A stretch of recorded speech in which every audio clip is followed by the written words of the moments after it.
Pessoal, retomando então a parte das manifestações clínicas, tem um artigo que eu vou encaminhar para vocês também sobre amebíases e as complicações que esse artigo relata que pode acontecer. Então, geralmente o paciente ele é assintomático, normalmente a grande maioria ele é bem dividido, né? Ele pode ser a maior parte causado por entamoeba dispar, né? Mas também entamoeba histolística. Das manifestações sintomáticas, então, são somente entamoeba histolística e esse tipo de manifestação, né? Ela pode ser intestinal e extraintestinal. Intestinal, ela pode ser não disentérica, disentérica, ameboma ou na forma de apendicite amebiana. A extraintestinal, então, ela pode atingir o fígado, né, causando um abscesso hepático, os tecidos cutâneos, pele, ânus, vagina, pênis e outras estruturas também, outros órgãos como pulmão, cérebro, baço e rim, todos na forma de abscessos. Isso aqui vai ser em casos mais graves, são manifestações clínicas um pouco mais severas. O período de incubação ele é difícil de determinar, principalmente na amebíase assintomática, né? Ele pode varia em média de 7 dias a 4 meses. Então, é difícil também, existe uma dificuldade para que a gente consiga estimar o agente etiológico e a real infecção. As formas assintomáticas correspondem a 80 a 90% de infecção, né? E ela é detectada pela presença de cistos nas fezes, que pode ser tanto da forma da entamoeba histolística ou da entamoeba dispar.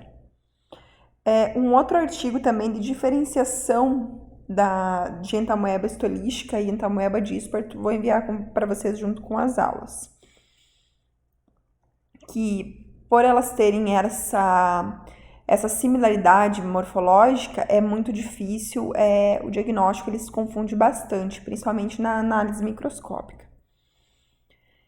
Das formas sintomáticas, então, nós temos a colite não disentérica, que são crises de diarreia com um número menor de dejeções, né? Então, o paciente ele vai evacuar 2 a 3 evacuações moles ou pastosas por dia. Então, mais de 2, né, de 3 evacuações, ele é considerado uma diarreia, né?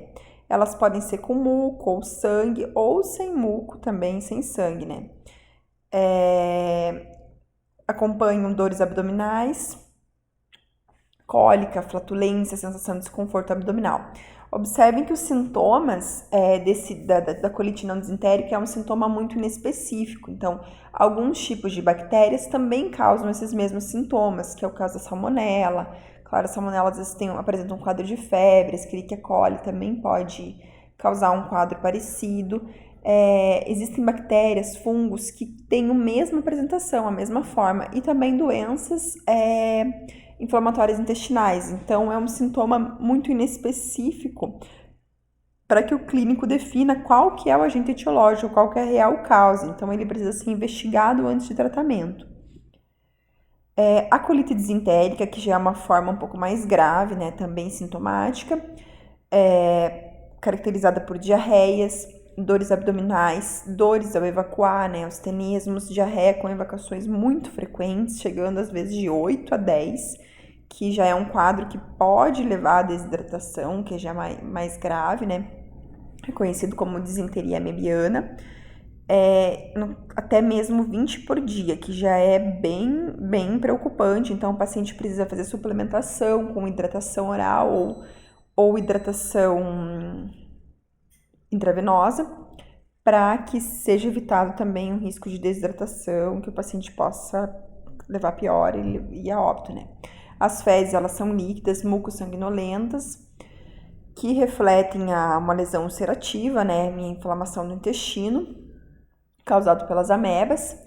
O paciente pode apresentar também náuseas, vômitos, decorrente desse quadro de desidratação, mal-estar geral, prostração e febre em pequena intensidade, né, de 37,5 a 38, que seria uma febrícula. Mas já é um caso um pouco mais grave. E os casos extraintestinais, né, que o mais conhecido isso é mais raro, né? É uma manifestação clínica um pouco mais severa, quando o parasito ele atinge outros órgãos, e o que mais pode acontecer é uma amebíase hepática. Ela é caracterizada por dor, febre e mal-estar geral. Tem uma discreta hepatomegalia, né, que é decorrente do abscesso hepático no exame físico, mas pode ser confundido com outro tipo de por exemplo, até com esquistossomose, né, que também tem uma hepatomegalia. A febre ela é frequente nesse tipo de manifestação, ela vai variar de 38 a 40 graus, que já é uma febre um pouco mais alta, podendo aumentar durante a noite. São comuns calafrios, suores noturnos, anorexia e perda de peso. Esse já é um quadro mais grave, que é uma biópsia de cólon, né, por entamoeba histolística, né, foi retirado para avaliar. Provavelmente nesses casos o paciente ele já tinha uma diarreia crônica, então ele tinha uma manifestação clínica crônica com alternâncias e não se sabia qual era a causa, né? Então foi feita uma biópsia para tentar identificar qual era a causa desse quadro e foi diagnosticado como o agente etiológico entamoeba histolística, que é, perto de algumas outras doenças, bem fácil de se resolver, só a questão é que ele acabou chegando num estágio um pouco mais severo, mais avançado, que é uma úlcera de seco por entamoeba histolística. Aqui é a imagem de um abscesso hepático retirado. Aqui também uma imagem do tecido, né, do abscesso hepático. E aqui é uma ulceração, né, quando ele atinge tecidos cutâneos, principalmente na pelve. Então, isso é extremamente raro também. É uma decorrente de uma abebise, né, que atingiu o sistema cutâneo da pelve, formando ulcerações.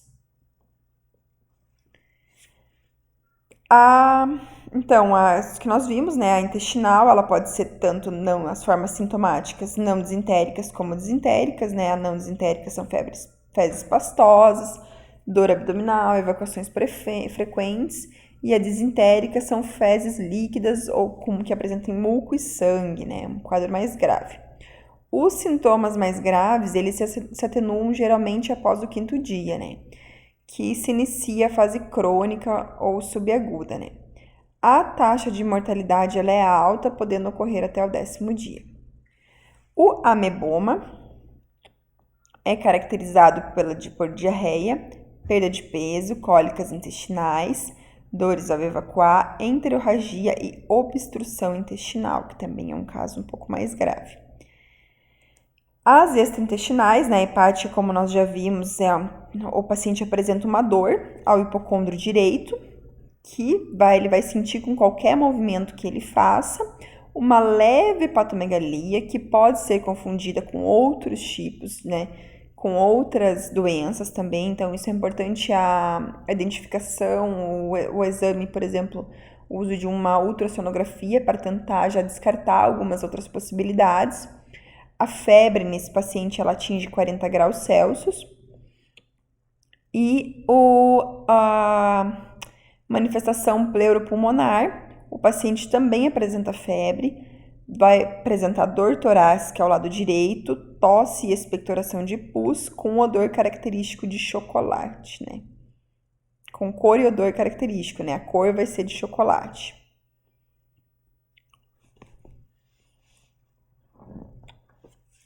Então, em relação à amebíase extraintestinal, né, nós temos o abscesso hepático e outras localizações, a pleuro, pericárdio, cérebro e o trato geniturinário.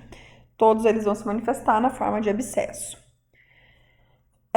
Aqui é a evolução das infecções por entamoeba histolística ou entamoeba dispar, né, com representação dos estágios evolutivos em cada quadro clínico. Então, um paciente, um portador, um hospedeiro definitivo, ingere cistos de entamoeba histolística e nós temos 2 casos, né? Um indivíduo não infectado e um indivíduo infectado. Um indivíduo que passa por um ciclo não patogênico, ele libera, e o indivíduo infectado. nós temos o portador, que vai ser assintomático, e o paciente que vai apresentar sintomas, que vai apresentar disenteria. Essa diferença, então, entre paciente portador assintomático e o que apresenta o sintomático, o que apresenta disenteria, isso vai envolver muitas questões relacionadas a estado nutricional do paciente, idade do paciente, presença de comorbidades do paciente, grupos de risco, como pacientes imunodeprimidos, gestantes, pacientes com doenças graves, como câncer. Então, isso tudo vai ser levado em conta no paciente que vai ser portador e assintomático e no paciente portador sintomático. Então, é o quadro geral de imunidade do paciente também. O portador, ele pode permanecer assintomático ou ele pode desenvolver com o tempo sintomas leves. Lembrando que o período de incubação, tempo de manifestação dos sintomas, se aparecerem, ele pode variar de 7 dias até 4 meses. Então, é um tempo bem prolongado também que dificulta o diagnóstico. A identificação vai ser feita por meio de cistos, né? Uma das maneiras de identificar é por meio de cistos nas fezes. E o paciente com disenteria, ele pode evoluir para uma disenteria grave, que é um quadro que vai apresentar uma diarreia mucossanguinolenta, mais de 8 evacuações por dia, pode evoluir para uma desidratação, pode levar a óbito, e uma necrose mebiana no fígado, né? Quando ele tem uma manifestação em outros órgãos, pode atingir o fígado, um abscesso, pode atingir o sistema porta, os pulmões, e também nesses casos, ele também pode levar a óbito. O diagnóstico, então, como que ele é feito? O diagnóstico clínico, ele é muito inespecífico. A amebíase, como os quadros elas são de diarreia, ele se confunde com muitas outras doenças, dentre elas as principais doenças que ele se confunde são as doenças inflamatórias intestinais, como a doença de Crohn, retocolite ulcerativa. Então, a manifestação clínica, principalmente das formas mais severas, ela é muito semelhante a essas outras doenças. Ele pode ser confundido também com algum tipo de bactéria, uma infecção por bactéria, uma infecção por fungo. Então, nesse primeiro momento, assim, dependendo do grau de diarreia, o que o clínico pode receitar? O que vocês poderiam receitar? Então, é um quadro para amenizar a diarreia, então, uma reposição, né, de soro fisiológico para uma reposição de soro, né? Pode ser oral, se o paciente tiver condições, pode ser intravenoso também, direto na veia, para que o paciente receba, dependendo do quadro geral do paciente, para evitar a desidratação. E identificar rápido qual que é a causa, né? Proceder já com métodos diagnósticos para que seja identificado e seja tratado da melhor maneira possível. No abscesso hepático, o paciente ele vai apresentar dor, febre e hepatomegalia, que não é um sintoma só das amebíases, né? Então, é um sintoma comum a outros tipos de doenças. É uma lesão única, 80% dos casos, 83% se apresentam no lobo direito, e a invasão bacteriana não é comum. Exames que podem ser solicitados nesse caso, né? Então, raio-x, diante do diagnóstico de, por exemplo, uma dor, um abscesso hepático, para tentar identificar qual é a causa. O raio-x, cintilografia, também é um exame que ele vai ficar um custo mais alto, um pouco mais caro, pode ser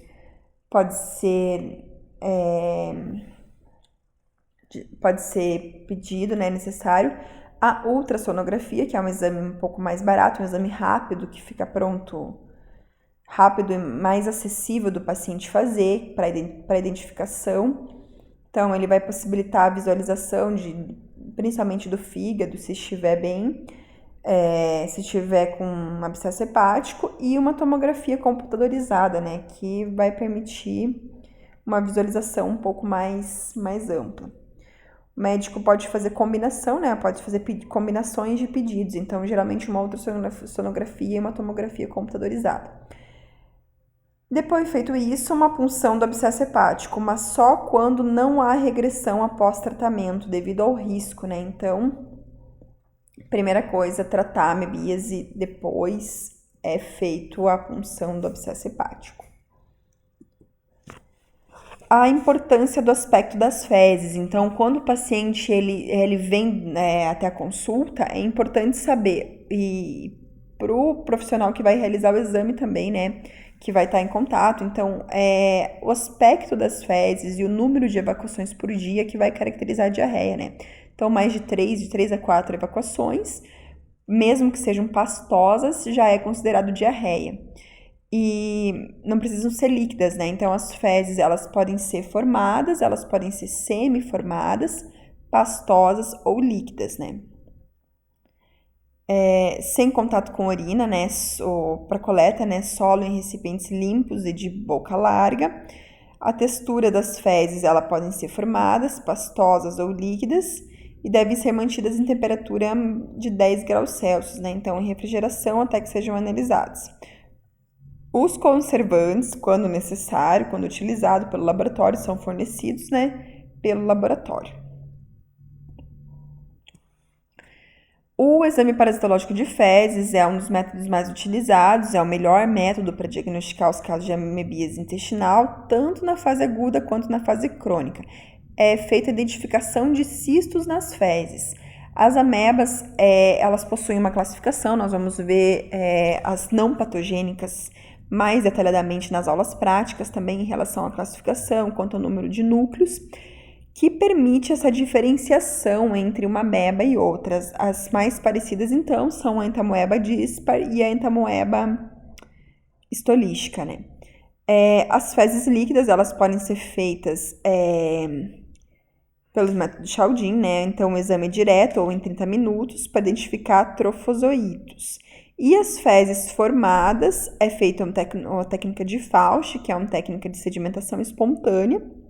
De HIT também pode ser utilizado para observar cistos. O mais utilizado é o método de Fauch, né? Por sedimentação espontânea. É possível, bem tranquilo, identificar os cistos nas fezes. O hospedeiro ele também elimina uma quantidade muito grande de cistos. Aqui, então,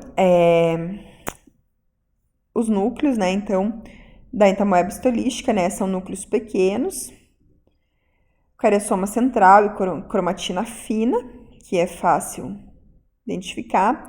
Os cistos têm até 4 núcleos, que a gente consegue identificar aqui.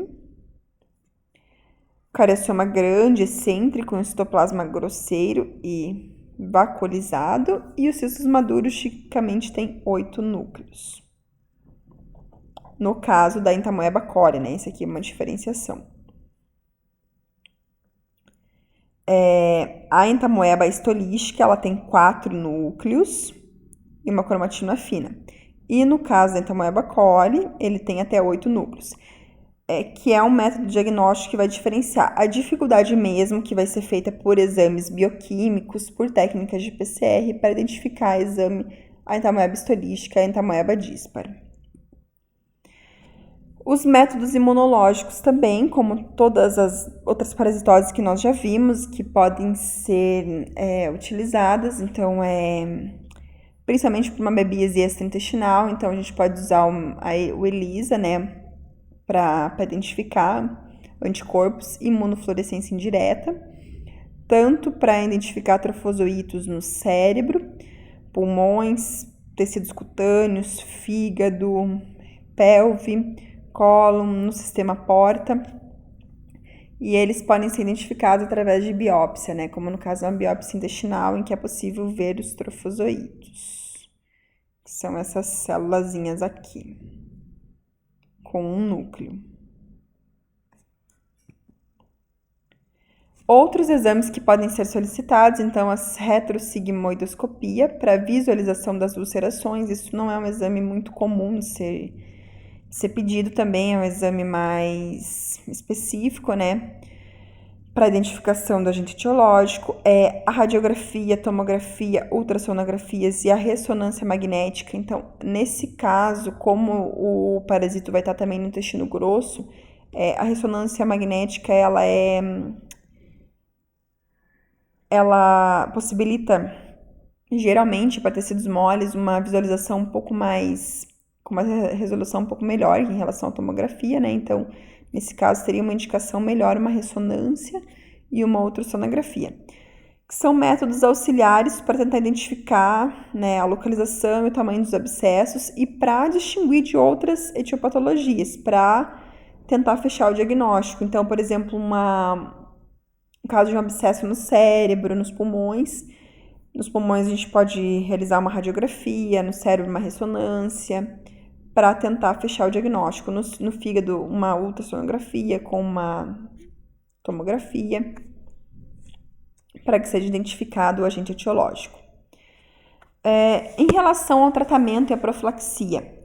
A profilaxia, então, primeiro passo, como existem muitos portadores assintomáticos, detectar os portadores e tratá-los. Então, na próxima aula a gente conversa um pouco também sobre essa questão de outros tipos de entamoebas, e nas aulas práticas vamos ver a diferença, por exemplo, das não patogênicas, que é a Endolimax nana, a Artmani, a entamoeba coli, que é possível ser feita a diferenciação. Então, para detectar os portadores assintomáticos, como que seria feita essa detecção?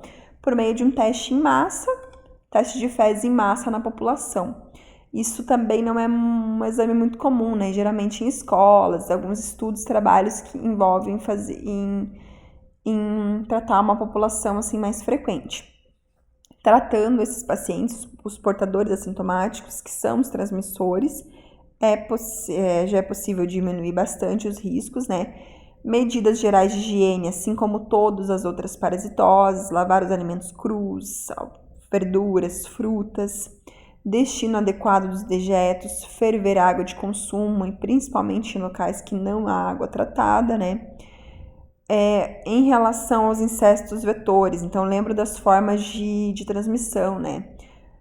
Moscas, baratas podem transmitir também amebias, então erradicação, né? Exterminar esses insetos vetores que transmitem essas doenças. E algumas práticas também de sexo anal oral, lembrando que podem também causar a transmissão. Conscientizar os manipuladores de alimentos, pessoas que trabalham com merenda escolar, restaurante, para que se tenha um cuidado em relação a essa manipulação, né? Um contato seguro, que o alimento seja seguro. E principalmente o saneamento básico, né? Grande parte, hoje em dia, de infecções, surtos de amebíase são causados por deficiência no saneamento básico, que ocorre uma contaminação da água. O tratamento, como que ele pode ser feito, então? Existem vários medicamentos, então desde uma tetraciclina, que pode ser utilizado em combinação com outros medicamentos, o metronidazol flagyl, que é utilizado para tratar tricomonas, que nós vamos ver que é outro tipo de parasitose, ele pode ser utilizado. O tinidazol também pode ser utilizado, Fastigin, o teclosan também pode ser utilizado, o ornidazol. Normalmente é utilizado o flagyl, o metronidazol, que é o mais comum. O metronidazol, ele tem um controle especial, ele tá entre a classe o mesmo controle especial dos antibióticos, mas ele funciona, ele é mais antiparasitário do que antibiótico, né? Então ele tem um espectro grande contra vários parasitos, não só as entamoebas.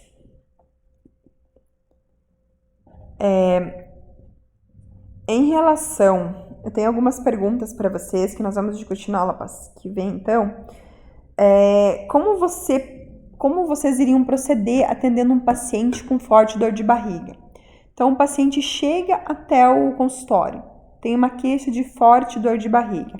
Qual que é o procedimento? Como vocês procederiam o tratamento desse paciente? Pedido de exames, perguntas, anamnese do paciente. Qual seria a conduta adotada por vocês? Quais seriam os fatores de risco associados à amebíase no Brasil? Então, a amebíase é a segunda maior causa de morte decorrente de parasitoses por protozoários, né? Só perde para a malária. É uma parasitose cosmopolita, atinge todo lugar do mundo. Então, qual que é qual é essa relação, né? Quais são os fatores de risco associados à amebíase no Brasil? E seria possível erradicar a amebíase no mundo? Como que vocês fariam isso, se fosse possível? E em relação, esse eu vou passar para vocês um artigo também, então, qual que é a importância epidemiológica do correto diagnóstico entre entamoeba histolística e entamoeba dispar? Tem importância epidemiológica em fazer essa diferenciação do diagnóstico entre entamoeba histolística e entamoeba dispar, que são entamoebas muito parecidas? Nós vimos, por exemplo, na entamoeba coli aqui, que ela no microscópio tem uma identificação muito mais expressiva, né? Então, em relação ao número de núcleos, diferente da entamoeba histolística. A entamoeba dispar ela é muito parecida. Então, existe alguma importância epidemiológica entre diferenciar essas duas entamoebas, entre o diagnóstico correto dessas duas entamoebas? Se existe, qual é? E as outras questões, então, na aula seguinte a gente retoma. Então, o principal, eu quero que vocês pensem qual seria o procedimento, qual seria a conduta adotada num paciente que se apresenta com forte dor de barriga, que isso não só na nossa região, isso no Brasil todo, é uma causa muito frequente de acontecer, né? Então, qual seria essa conduta? E eu envio para vocês junto essas duas aulas, e na próxima semana nós conversamos um pouquinho mais sobre isso em relação a essa conduta clínica. Boa semana a todos, um abraço.